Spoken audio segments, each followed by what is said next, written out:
नमस्कार, मैं मनोज कुमार और आप देख रहे हैं हाल समाचार। इन दिनों कर्नाटक में एक जो मंदिरों के चढ़ावे को लेकर कानून है, ये काफी चर्चाओं में है। दरअसल कर्नाटक में 1997 से एक कानून है, Hindu religious institution and charitable endowment act. अब इसी कानून में संशोधन करते हुए एक बिल लाया जा रहा है। इस बिल में जो कॉमन पूल फंड है, उसके जरिए कुछ रकम सरकार के द्वारा ज्यादा ली जाएगी, जो ज्यादा अर्निंग वाले मंदिर हैं, और इन ज्यादा अर्निंग वाले मंदिरों से जो पैसा लिया जाएगा वो कम अर्निंग वाले मंदिरों को या फिर वहां के जो प्रीस्ट हैं उनको दिया जाएगा। तो ये आजकल काफी चर्चाओं में है। इसके साथ ही इसमें कुछ और भी परिवर्तन किए गए हैं, जिसकी वजह से अपोजिशन ने या फिर कर्नाटक में जो कांग्रेस की गवर्नमेंट है, तो वहां पर बीजेपी के लोगों ने इसको लेकर काफी निंदा की है और कई तरह के सवाल उठाए कि ये एक तरह से एंटी हिंदू पॉलिसी है या फिर तमाम तरह की ऐसी बातें जो इसके अंदर विवादास्पद उनको लग रही हैं, उस पर जो है इन्होंने काफी हंगामा किया हुआ है। हम देखते हैं कि दक्षिण भारत में एक से एक बड़े बड़े फेमस मंदिर हैं। इन मंदिरों में देश भर से बहुत से श्रद्धालु आते हैं, बहुत ज्यादा यहाँ पे चढ़ावा देखने को मिलते हैं। तो इस वजह से इन मंदिरों की ज्यादा अर्निंग की वजह से वहां पर राज्य सरकारों ने इसको मैनेज करने के लिए कुछ कॉमन पूल फंड्स बनाए हुए हैं। कर्नाटक की अगर हम बात करें तो कर्नाटक में मंदिरों को 3 कैटेगरी में बांटा गया है।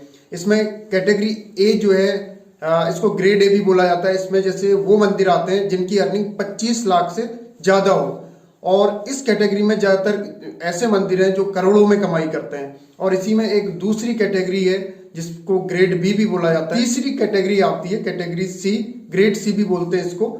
इस कैटेगरी में ऐसे मंदिर आते हैं जो 5 लाख रुपए सालाना से कम अर्निंग करते हैं। तो अभी सरकार की जो कोशिश है इस कॉमन पूल फंड में ज्यादा पैसा लेकर, ये जो कैटेगरी ए और बी वाले मंदिर हैं जो ज्यादा कमाई कर रहे हैं, कैटेगरी ए से 10% लेकर, बी से 5% लेकर, कैटेगरी सी के मंदिर जो 5 लाख से कम अर्निंग कर रहे हैं, उनको एक तरह से पैसा दिया जाएगा। राज्य सरकार की तरफ से जो इनिशिएटिव लिया गया है, इसमें मंदिरों के रखरखाव के लिए, मंदिरों के इंफ्रास्ट्रक्चर डेवलपमेंट के लिए ही ये सारा पैसा खर्च किया जाएगा, ऐसा राज्य सरकार का कहना है। पूरा मसला ये है कि पहले तक जिन मंदिरों की कमाई 1 करोड़ रुपए से ज्यादा हुआ करती थी, तो वो जो सीपीएफ है उसमें जो उनका नेट इनकम होती थी उसका 10% देते थे। और अब जो है नेट इनकम के बजाय जो ग्रॉस इनकम है उसका 10% देंगे। अब इस नेट इनकम और ग्रॉस इनकम को समझने की कोशिश करते हैं।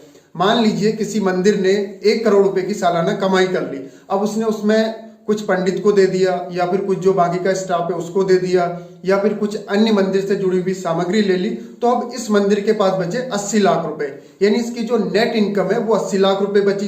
अब पहले तक इसको इस नेट इनकम का 10% यानी 8 लाख रुपया सीपीएफ में देना होता था, जो कॉमन पूल फंड है। लेकिन अब जो नया अमेंडमेंट है, इसके बाद अब जो ग्रॉस इनकम है, यानी जो 1 करोड़ की कमाई है, इसमें आपके खर्च वर्च सब शामिल करते हुए आपको इसका 10% सीपीएफ में देना पड़ेगा। मतलब सरकार को इससे मतलब नहीं है कि आपका कितना खर्च हुआ है, आपने कितना वहां पर भुगतान किया है अपने खर्च में, बल्कि आपकी जो टोटल अर्निंग है, आपने अगर सालाना 10 करोड़ रुपया इस मंदिर से कमाया है, तो इसका 10% यानी 1 करोड़ रुपए आप सीपीएफ में देंगे। मतलब अब मंदिर अगर 10 लाख से 1 करोड़ के बीच कमाते हैं तो उनके लिए 5% का प्रोविजन है।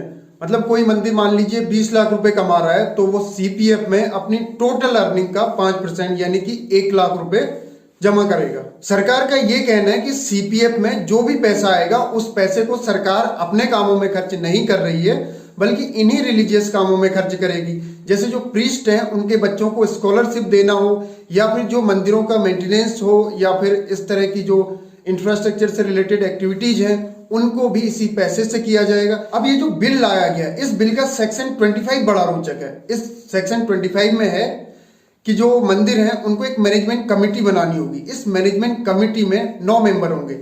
1 मेंबर SC/ST का होगा, 1 मेंबर वहां का लोकल निवासी होगा, 2 मेंबर लेडीज होंगी, और इसके अलावा 4 मेंबर स्टेट गवर्नमेंट द्वारा अपॉइंट इसमें किए जाएंगे। लेकिन इन 4 मेंबर में भी 1 member Vishwakarma Hindu temple architecture में जो परफेक्ट हो उसको रखा जाएगा। और इसका जो प्रेसिडेंट होगा, यानी जो अध्यक्ष होगा, उसको जो वहां पर स्टेट की इस तरह की कमिटीज हैं उन कमिटीज के द्वारा किया जाएगा। स्टेट में रिलीजियस कमेटी है वहां पर, ये एक तरह से ऑटोनोमस बॉडी होती है।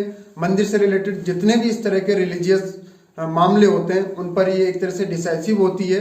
तो ये जो है इस अध्यक्ष की नियुक्ति करेगी। इसके साथ ही इसमें डिस्ट्रिक्ट लेवल पर या फिर हाई लेवल पर भी इस तरह की कमेटियां गठित करने के बारे में प्रोविजंस किए गए हुए हैं। लेकिन इस पूरे बिल को लेकर अपोजिशन का स्टैंड भी बड़ा रोचक है। अपोजिशन के लोगों ने, खासतौर पर बीजेपी ने, इस बिल की बहुत ज्यादा निंदा की है।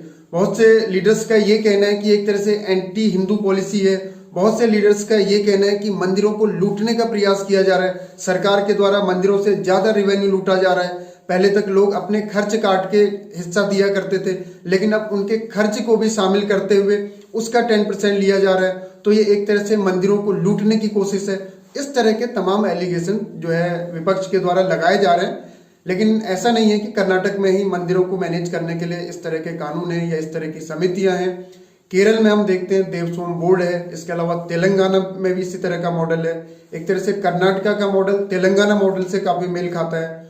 तो दक्षिण में जो इस तरह के मंदिर हैं जिनकी आमदनी ज्यादा होती है, वहां पर सरकार ने उनसे रिवेन्यू शेयर करने के लिए इस तरह के अपने कानून के जरिए प्रोविजंस किए हुए हैं। तो आज के लिए फिलहाल इतना ही। आगे फिर होगी मुलाकात किसी और नए मुद्दे के साथ। तब तक के लिए जय हिंद, जय भारत।